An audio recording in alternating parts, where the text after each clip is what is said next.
Bom, quem acompanha o canal sabe que esse ano eu e a Ilana fomos para o Festival de Cannes e lá a gente pôde assistir muitas coisas. Então, se até ano passado a Mostra de São Paulo chegava e eu não tinha assistido nada, esse ano é um pouco diferente. Então, até o ano passado eu fazia filmes que eu estava na expectativa para assistir na Mostra de São Paulo, aqueles filmes que eu queria ver. Isso vai continuar existindo no meu Instagram pessoal. Eu vou fazer uma lista assim de filmes que eu quero assistir pela primeira vez na Mostra de São Paulo. Mas aqui o vídeo vai ser um pouco diferente. Por ter feito a cobertura do Festival de Cannes, eu vou me aproveitar disso e fazer um vídeo de recomendações. 10 recomendações para assistir na Mostra de São Paulo de filmes que eu já vi. Além disso, amanhã, se eu não me engano, tem um vídeo da Maria que aí já é no esquema antigo com os filmes nacionais. Tem muito filme nacional bom aguardado na Mostra de São Paulo. A Maria vai fazer 10 filmes que ela quer assistir na Mostra de São Paulo, 10 filmes nacionais que ela ainda não viu, mas ela quer assistir. Aqui eu deixo como duas recomendações extras, ou três, né? A primeira é, se você conseguir, se tiver espaço para isso, assista também os filmes antigos, os filmes remasterizados. Aqui a gente tem o Antonioni como o nome dessa Mostra de São Paulo, e junto com ele a gente tem toda a obra dele, né? Os grandes filmes do Antonioni. Eu deixo aqui hoje como recomendação do Antonioni, se você quiser assistir um filme na Mostra de São Paulo, o Blow Up, que é um filmaço hitchcockiano. Além disso, deixo duas recomendações que não entraram no top 10 porque eu não considero dois filmes ótimos, mas dois filmes que eu achei interessante, pelo menos, que eu me diverti lá em Cannes. O primeiro é O Livro das Soluções, do Michel Gondry, e o segundo é o neo-noir Only the River Flows. Já falei muito, bora pra lista. Começo a lista com um filme premiado em Cannes. Essa lista claramente vai ser um pouco mais hypada, entre aspas, daquilo que muita gente aguarda. Eu começo com o meu filme favorito da competição de Cannes esse ano e vencedor do prêmio de melhor atriz. Eu estou falando de Ervas Secas, do Nuri Bilge Ceylan, que também é a indicação, né, para a pré-lista da Turquia no próximo Oscar. Eu sei que vocês gostam muito de Oscar. Aqui é o Ceylan fazendo o que ele faz de melhor, mas para mim o melhor filme da carreira dele, né?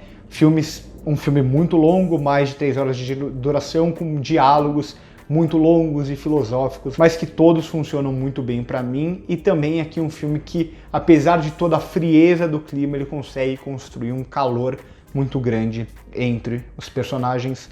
Ervas Secas é o meu filme favorito da competição de Cannes esse ano. Se você conseguir, assista na Mostra de São Paulo. A segunda indicação é o vencedor da Palma de Ouro de Cannes, o prêmio mais importante do cinema. Eu estou falando de Anatomia de uma Queda, da Justine Triet. Filme muito, muito bom, que vai brincar... Quase todos esses filmes têm crítica aqui no canal, tá? O Ervas Secas tem, esse tem também. Que ele vai brincar muito com a ideia de colocar o público nessa posição de julgar. E aí tá a grande sacada para mim de Anatomia de uma Queda. Parece uma direção imparcial em que a gente está vendo apenas os eventos como um tribunal, mas não é exatamente isso. A grande sacada da Justine Triet é o que ela escolhe mostrar e o que ela escolhe não mostrar. Anatomia de uma Queda é um belíssimo filme. O terceiro filme da lista é mais um pré-indicado ao Oscar, o pré-indicado da Finlândia, e também premiado em Cannes com o prêmio do júri. Eu estou falando de Fallen Leaves, filme que vai entrar na MUBI no final do ano, se eu não me engano, vai passar no cinema antes também. Filme do Aki Kaurismäki, que é uma comédia, esse aqui bem curtinho, filme de 1h20, se eu não me engano, que tem essa ideia, toda essa frieza que é muito comum entre os personagens do Aki Kaurismäki, mas um filme que é muito interessante justamente por rir da desgraça dessa Finlândia e da desgraça desses personagens, mas nunca rir dos personagens. Coloca a gente pra rir junto com eles, como se a única possibilidade de olhar essa desgraça do mundo fosse com bom humor. O quarto filme da lista, outro pré-indicado ao Oscar e premiado em Cannes, o filme da Grã-Bretanha e que venceu o grande prêmio do júri em Cannes, o segundo prêmio mais importante. Então a gente tem aqui na mostra o prêmio de melhor atriz, o prêmio, a Palma de Ouro, o grande prêmio e o prêmio do júri, que são os 3 prêmios mais importantes. Eu estou falando de Zona de Interesse, do Jonathan Glazer, um filmaço que vai abordar o nazismo aqui por uma ótica bastante não convencional e bastante interessante de se discutir. A gente vai ver quase que o protocolo de uma família nazista próxima a um campo de concentração, quase que num conflito do que a gente não vê e só ouve dos horrores do campo de concentração ao fundo, enquanto a gente vê essa família viver quase que sua vida rotineira. É uma abordagem muito interessante do Glazer, um filme que vale muito a pena ser visto. O quinto filme da lista é The Sweet East, do Sean Price Williams, um dos filmes pouco comentado em Cannes, mas que eu gostei muito. Filme dele, que é a estreia dele na direção, ele que é diretor de fotografia de alguns filmes dos irmãos Safdie, e aqui é quase que um road movie que vai acompanhar essa personagem passando por todas essas aventuras, digamos assim, entre aspas, é quase que um road movie moderno com uma pegada de fantasia muito interessante, certamente um dos filmes que eu vou rever na mostra desse ano. É muito interessante The Sweet East, tanto em como ele aborda tudo isso esteticamente, quanto em toda a construção aqui dessa jornada da protagonista. O sexto filme da lista é mais um que estava na competição, esse não foi premiado, e é um filme que pode ser difícil para muita gente. Eu estou falando de Juventude, do An Binh. Tem 2 Juventudes na mostra desse ano, eu estou falando do An Binh, que é mais de 3 horas de duração, também um documentário que vai passar em uma região ali da China por várias fábricas e vai construir quase que nesse documentário uma ideia do homem se transformando numa máquina, em como ele vai operar aquilo incessantemente com a repetição de movimentos e a vida dele para fora dessa fábrica também. Então a gente vai acompanhar vários personagens em várias fábricas diferentes, mas com uma semelhança muito grande. Como eu disse, pode ser um filme que pode soar repetitivo, pode soar muito longo, mas eu gostei muito de Juventude. O sétimo filme que estava na mostra Um Certo Olhar lá em Cannes e que é o indicado do Chile para o próximo Oscar, eu estou falando de Los Colonos, do Felipe Galvez, que é um filme que vai abordar um período todo da colonização por diversos pontos de vista. Eu não quero falar muito desse filme, porque é um filme que a gente vai descobrindo e mudando a sua abordagem com o andar da narrativa. Los Colonos é um filme muito, muito interessante. Acho que um dos queridinhos de Cannes, para mim, de longe, o melhor filme que eu vi da mostra Um Certo Olhar. Vale muito a pena assistir. Mais um filme também que entrará na MUBI, acho que esse ano ou no começo do ano que vem.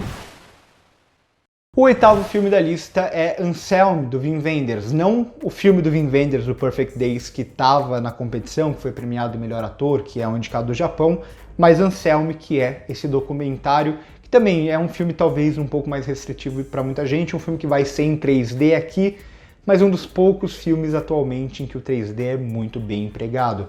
Então todo o trabalho da imagem e do som aqui, da ideia da arte como arte sendo apresentada em tela e do processo artístico acima de tudo, é muito, muito fascinante. É muito fascinante ver o Wim Wenders fazendo o que ele está fazendo na carreira dele, na idade que ele está, ainda fazendo 2 filmes por ano. Um cara impressionante. Anselm é um belíssimo documentário.